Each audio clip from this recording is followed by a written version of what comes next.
बिस्मिल्लाहिर्रहमानिर्रहीम बिस्मिल्लाहिर्रहमानिर्रहीम अस्सलामु अलैकुम वरहमतुल्लाहि वबरकातुहू। आज का हमारा टॉपिक है चैप्टर नंबर 6 का एंजाइम्स के ख़वास। 1878 में एक जर्मन फिजियोलॉजिस्ट विनहेलियम कोने ने पहली मरतबा इस्तिलाह एंजाइम इस्तेमाल की, यानी एंजाइम का वर्ड उसने इस्तेमाल किया। एंजाइम्स गोल शक्ल की यानी ग्लोब्यूलर प्रोटीन्स होते हैं, ठीक है। गोल शक्ल की उसने कहा है ये क्या होती हैं, इस तरह से ग्लोब्यूलर प्रोटीन्स होती हैं। तमाम प्रोटीन्स की तरह एंजाइम्स भी अमीनो एसिड्स की लंबी और सीधी जंजीरों के बने होते हैं, ठीक है। एंजाइम्स जो है वो किसके बने हुए हैं, अमीनो एसिड्स की लंबी और सीधी जंजीरों के। ये जंजीरें तहे लगाकर 3 रुखे यानी 3 डायमेंशनल मॉलिक्यूल्स बनाती हैं, ठीक है। 3 डायमेंशनल का मतलब हमेशा से 3, जैसे ट्रायंगल के 3 जो है वो होते हैं, रुख होते हैं, ठीक है। इसी तरह वो हम प्रिज्म के जिस तरह से 3 रुख होते हैं, ठीक है, इसी तरह से ये 3 डायमेंशनल जो है वो मॉलिक्यूल्स बनाती है। उसके बाद है कि तकरीबन तमाम एंजाइम्स प्रोटीन्स होते हैं, यानी वो अमीनो एसिड्स के बने होते हैं। फर्स्ट हमारे पास इसका खवास ये है। सेकंड है एंजाइम के साथ रिएक्शंस की रफ्तार उनके बगैर होने वाले रिएक्शंस की निस्बत लाखों गुना तेज़ होती है, यानी कि जो एंजाइम के बगैर रिएक्शंस होते हैं वो आहिस्ता होते हैं, लेकिन एंजाइम अगर उनके साथ ऐड हो जाए तो वो तेज़ हो जाते हैं। तमाम कैटलिस्ट की तरह एंजाइम भी रिएक्शंस में इस्तेमाल होकर ख़त्म नहीं होते, ठीक है।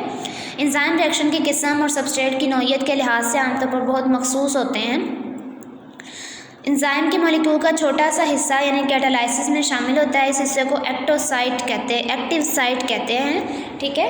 उसने क्या कह रहा है वो कि एंजाइम के मॉलिक्यूल का छोटा सा हिस्सा ही कैटालाइसिस में शामिल होता है, ठीक है। कैटालाइसिस हमने पढ़ा है ना कि जो बड़े मॉलिक्यूल्स को तोड़ते हैं, ठीक है। तो कैटालाइसिस में कहते हैं एक छोटा सा इसका हिस्सा होता है जिसे हम एक्टिव साइट कहते हैं। एक्टिव साइट की हमारे पास डेफिनेशन क्या है कि एक्टिव साइट सबस्ट्रेट की पहचान करती है, उसके साथ जुड़ती है और फिर उसका रिएक्शन करवा देती है, ठीक है। एक्टिव साइट जो है वो कोई भी सबस्ट्रेट जब आता है तो उसकी पहचान करती है, उसके साथ जुड़ती है और फिर उसका रिएक्शन करवा देती है।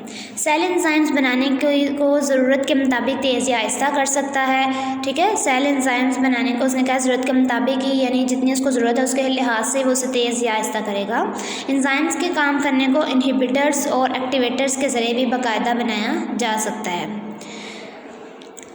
इनहिबिटर्स और एक्टिवेटर्स के ज़रिए भी बाकायदा बनाया जा सकता है। चंद एंजाइम्स को अपनी मुकम्मल सलाहियत दिखाने के लिए इजाफी अज्जा की ज़रूरत नहीं होती, तमाम दूसरे एंजाइम्स काम करने के लिए नॉन प्रोटीन मॉलिक्यूल्स चाहते हैं जिन्हें कोफैक्टर्स कहते हैं। यहाँ पर हमारे पास कोफैक्टर की डेफिनेशन है कि कोफैक्टर क्या होते हैं, और हमारे पास यहाँ पर कोफैक्टर्स हैं। कोफैक्टर्स क्या कहते हैं कि ऐसे एंजाइम्स जो काम करने के लिए नॉन प्रोटीन मॉलिक्यूल्स चाहते हैं, ठीक है, उन्हें हम कोफैक्टर्स कहते हैं। कोफैक्टर्स तो इनऑर्गेनिक हो सकते हैं या फिर ऑर्गेनिक भी हो सकते हैं, ठीक है। जब ऑर्गेनिक फैक्टर्स एंजाइम्स के साथ मजबूती से बंधे हों तो ये प्रोस्थेटिक ग्रुप कहलाते हैं। कोफैक्टर्स ने कहा था नॉन प्रोटीन मॉलिक्यूल्स हैं, ये इनऑर्गेनिक और ऑर्गेनिक हो सकते हैं। फिर उसने कहा कि जब ऑर्गेनिक को फैक्टर्स एंजाइम्स के साथ मजबूती के साथ जुड़ते हैं, फॉर एग्जांपल ये एक एंजाइम है तो उसके साथ अगर जो है वो कोफैक्टर आकर अटैच हुआ है ऑर्गेनिक, तो उसने कहा इस ग्रुप को हम क्या कहते हैं, प्रोस्थेटिक ग्रुप, ठीक है। लेकिन अगर ये एंजाइम के साथ कमज़ोर जोड़ बनाते हैं तो ये कोएंजाइम कहलाते हैं। यानी कोफैक्टर मैं बार बार आपको इसलिए बता रही हूँ कि आपके जहन में बैठ जाए कि कोफैक्टर नॉन प्रोटीन मॉलिक्यूल्स हैं। उसके बाद प्रोस्थेटिक ग्रुप क्या होता है कि जब एंजाइम के साथ ऑर्गेनिक कोफैक्टर आके मजबूती के साथ जुड़ता है तो उसे हम प्रोस्थेटिक ग्रुप कहते हैं। लेकिन अगर ये एंजाइम कमज़ोर जुड़े होंगे, जोड़ बनाएगा, तो इसे हम कोएंजाइम कहेंगे, ठीक है। कोएंजाइम्स केमिकल ग्रुप्स को एक एंजाइम से दूसरे एंजाइम तक पहुंचाते हैं। अहम विटामिन्स कोएंजाइम्स के तौर पर काम करते हैं, मसलन राइबोफ्लेविन है, थायामीन है और फोलिक एसिड है। बहुत से एंजाइम खास तरतीब के साथ इकट्ठे काम करते हैं जिनसे मेटाबॉलिक सिलसिले बनते हैं। एक मेटाबॉलिक सिलसिले में एक एंजाइम किसी और एंजाइम के पैदा करदा प्रोडक्ट को अपने सबस्ट्रेट के तौर पर ले लेता है और इसका रिएक्शन करवाने के बाद नए प्रोडक्ट को अगले एंजाइम दे देता है। नेक्स्ट हमारे पास है एंजाइम का इस्तेमाल। तेज़ रफ्तार रिएक्शंस के लिए मखसूस सनतों में एंजाइम्स का बहुत ज़्यादा इस्तेमाल किया जाता है। मिसाल के तौर पर खुराक की सनत है, वो एंजाइम जो स्टार्च को सादा शुगर में तोड़ते हैं उन्हें सफ़ेद रोटी बंस वगैरह बनाने के लिए इस्तेमाल किया जाता है। मशरूबात की सनत में जो एंजाइम्स जो हैं वो स्टार्च और प्रोटीन्स को तोड़ते हैं, उनके प्रोडक्ट्स को यीस्ट अल्कोहल बनाने के लिए फर्मेंटेशन में इस्तेमाल किया जाता है।